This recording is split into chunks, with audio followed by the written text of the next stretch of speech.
What are you brushed losers looking at? You know I'm the HyperTough Brushless. I run this town now. Well, I don't know about you, Larry, but I don't like the sound of this young whippersnapper. Hopefully this guy over here could teach him a little bit of manners. What are you talking about? What guy over where? I'll whoop his butt.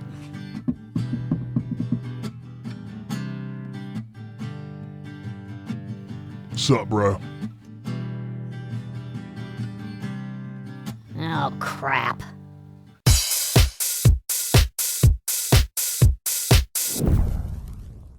Welcome back to Zach's Tool Shop. My name is Zach Ciota, and today we'll be comparing the HyperTough brushless drill sold at Walmart to the M12 Fuel from Milwaukee, which a lot of us are familiar with. I've had them before. They're excellent drills, but I wondered how these two sets compared since Walmart has these fancy new brushless drills. Let's see how they compare with the M12. Let's get the testing underway. I've built yet another medieval torture device looking object here, but I assure you no witches will die from this. This is a device that I've built to test the torque on drills. I measure the torque as the drill spins with this Quinn torque adapter. I set the drill right here, and I can use these tie downs to tie it to these hooks right here to keep it in place because some of the torqueier drills do put up somewhat of a fight. I will insert the torque adapter into the chuck of the drill. It'll fit into the socket right here. This pulley will be spun by the drill. While the pulley's being spun in between these two sheets of plywood, I will take an impact driver. My Hercules 12 volt is not very strong, but it's perfect for this. Use the socket adapter. I will tighten up these two pieces of angle that sandwich the plywood together, and that'll cause a lot of friction right here. We'll slow the drill until it can't handle it any longer, and the drill stops. At that point, I'll check the readout on the torque adapter to see how much torque was built up.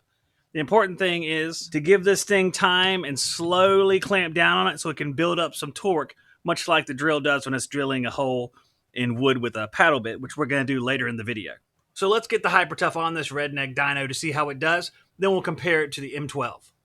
This is the HyperTough in high speed first run.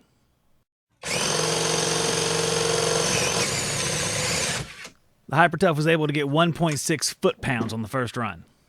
Here's run number 2. Let's see if we can beat 1.6.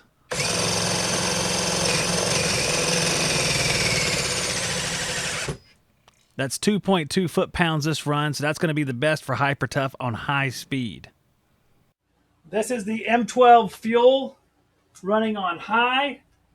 First test. 6.1 foot-pounds for the Milwaukee is a big jump over the HyperTough. Let's get one more run in for the M12 Fuel. Very consistent results, 6.2 foot-pounds. I'm going to switch to low speed for the HyperTough now, which should get us a little bit more torque than it got on high speed.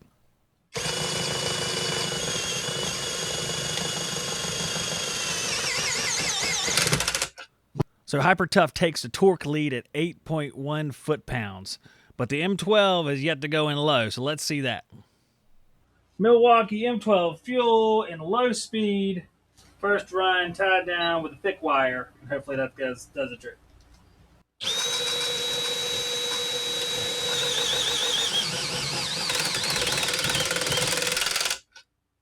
First run from the M12, 18.2 foot-pounds. Let's see one more run to see what it's got.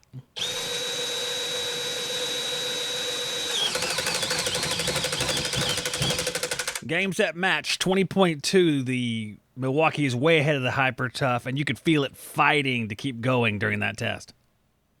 The Milwaukee had 6.2 foot-pounds in high gear, 20.2 in low. The HyperTough had 2.2 in high gear and 8.1 in low, so a commanding victory for the Milwaukee.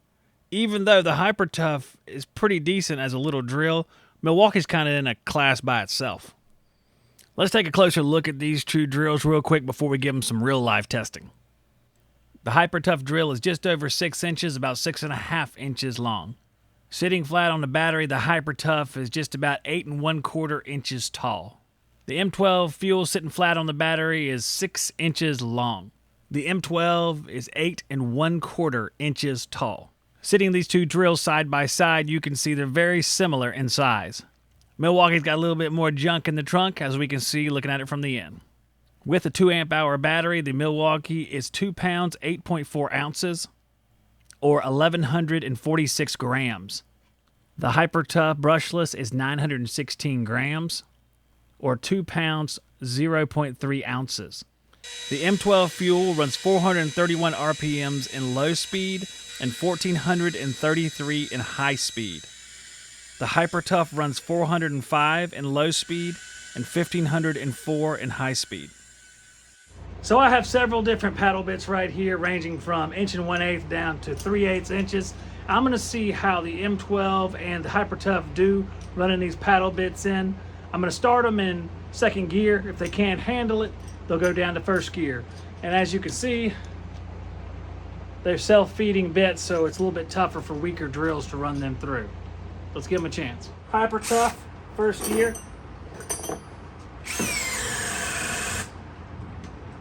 Let's try to finish this hole.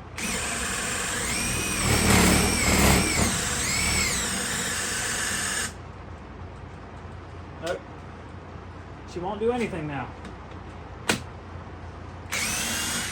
So it cuts off, and also no lights, no nothing, just kind of cuts power to the tool. I'm gonna switch it into first gear. We're gonna try to finish that hole.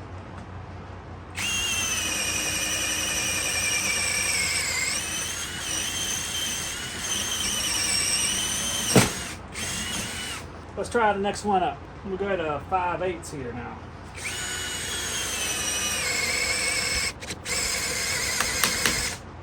We hit a nail. Having trouble holding on to the bit. We're going to go on to the 3/4.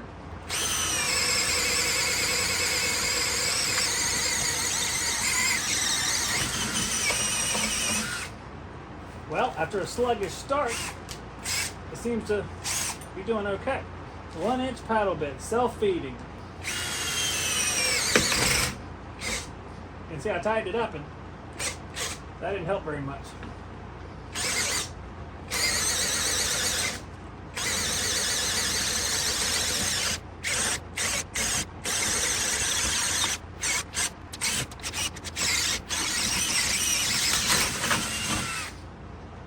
Well, that was laborious. Let's switch to the M12 so we can destroy the HyperTough. That's nice. We're going to start on speed 2 as well.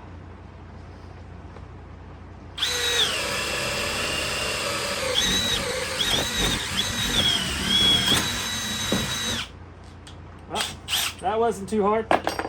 Let's go up to 5/8, sticking with speed 2.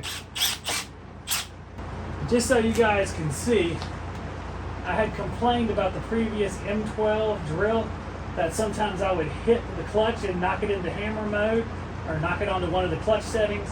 This one, this Generation 3, looks like it has improved that and kind of fixed that problem. Here's our 5/8.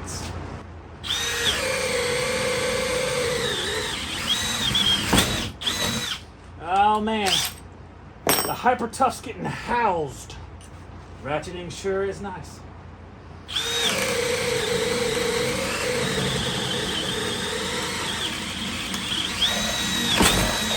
Oh man, it's not looking good for HyperTough. All right, that was 3/4. Let's go up to 1 inch. You know what? Let's just go on up to. Let's try our 1 1/8 one.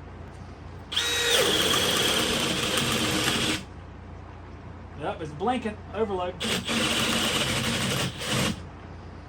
Blinking again. Let's back it up. Let's go to speed 1.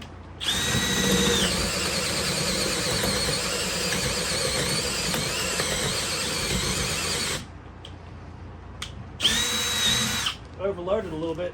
It definitely seems like it can handle it though. Yeah, and it did. It went into overload right when I was doing that. You can see it. Might have cut that blink right there. Let's go to the chart so we can see how good these drills did. Under RPM for HyperTough, it had 405 RPMs.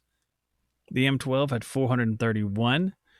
That gives the HyperTough 27 points and the Milwaukee almost 29 points. In high speed, HyperTough had the edge at 1,504 RPMs. The M12 came up short with 1,433, which gives the HyperTough 30 points and the M12 28.66. And if we stop here, it's pretty close. But unfortunately for the HyperTough, we can't stop here. The high-speed torque for the HyperTough was 2.2 foot-pounds and 6.2 for the Milwaukee. That gives the HyperTough 22 points and the Milwaukee 62 points. All right, starting to have a little gap forming. I've got a bad feeling. In low speed, the HyperTough produced 8.1 foot-pounds of torque, and the M12 produced 20.2. That gives the HyperTough 24.3, and the M12 60.6. The HyperTough had a height of 203 millimeters, a length of 165 millimeters, and a weight of 916 grams. That gives it a total of 17.12, and that'll be deducted from the total for the weight. The greater the weight, the higher the deduction. After plugging in our cost of $45 and getting our point total for the cost, which is 38.33, our total points for the HyperTough is 124.5978. So let's finish out the M12 to see if it takes the lead. I'm going to wager yes. The M12 has a height of 210 millimeters. The M12 has a length of 154.2 millimeters and had a weight of 1,146 grams. That gives us a negative of 20.136 on the score, which isn't too terrible when compared to the HyperTough. It's only about 3 off. I'm going to give the M12 a cost of 1/2 of the kit price for the time being, which is $100. That puts us at 31.97 for our cost score compared to our performance, and a total score of 191.8288, which puts it handily ahead of the HyperTough. So it won't come as a shock to many of you that the Milwaukee is the better overall value. It's the better overall performer. But I will say that the HyperTough tools, even though they're HyperTough tools, they're from Walmart, they're supposed to be awful, they're not really that bad. I've used them in the shop for the last 6-7 months, and they perform really, really well. The biggest issue I have with the particular drill that we tested today was that the chuck sometimes will let go of the bits. That's a pain in the butt. That same chuck is 3/8 inch. A lot of 12-volt drills are 3/8 inch chuck.